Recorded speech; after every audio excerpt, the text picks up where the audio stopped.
एक कहानी जिसका नाम है मांस का मूल्य। एक बार मगध सम्राट बिंदुसार ने अपने राज्यसभा में एक सवाल रखा कि सबसे सस्ता खाद्य पदार्थ कौन सा है। राज्यसभा में बैठे सभी सामंतगण ये सोचने लगे कि दाल, चावल, गेहूं, ज्वार, बाजरा सब तो श्रम से आता है, ऐसा सबसे सस्ता कौन सा है। तो उसी राज्यसभा में बैठे एक सज्जन जो शिकार के बहुत बड़े शौकीन थे, उन्होंने कहा कि महाराज, मांस सबसे सस्ता खाद्य पदार्थ है। इसमें कोई श्रम नहीं लगता, कोई पैसे नहीं लगते और पौष्टिक आहार मिलता है। सारे सामंतगण, सेनाध्यक्ष सब सहमत थे। बस उस सभा में बैठे चाणक्य सहमत नहीं थे। बिंदुसार ने पूछा, क्यों?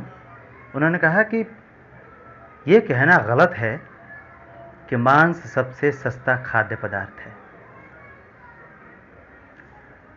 मैं अपने विचार कल राज्यसभा में समक्ष रखूंगा। और वो चले गए। शाम होते ही चाणक्य उस सामंत के दरवाजे पर जा पहुंचे जिन्होंने ये प्रस्ताव रखा था कि मांस सबसे सस्ता होता है। उन्होंने दरवाजे को नॉक किया। अंदर से सामंत आए और चाणक्य के इतनी गैर रात आने का कारण पूछे। चाणक्य ने कहा कि हमारे महाराज संध्या से ही बीमार पड़ गए हैं और राजवैद्य ने कहा है कि किसी खास आदमी के कलेजी का 2 तोला मांस मिल जाए तो हमारे महाराज ठीक हो जाएंगे, स्वस्थ हो जाएंगे।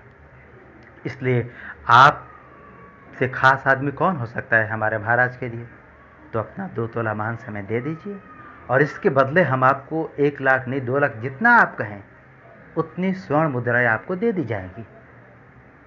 इस पे सामंत रोने लगा, गिड़गिड़ाने लगा कि जब जीवन ही नहीं रहेगा तो जीने का क्या मकसद? इन स्वर्ण मुद्राओं का क्या मतलब? कोई मतलब नहीं रहेगा।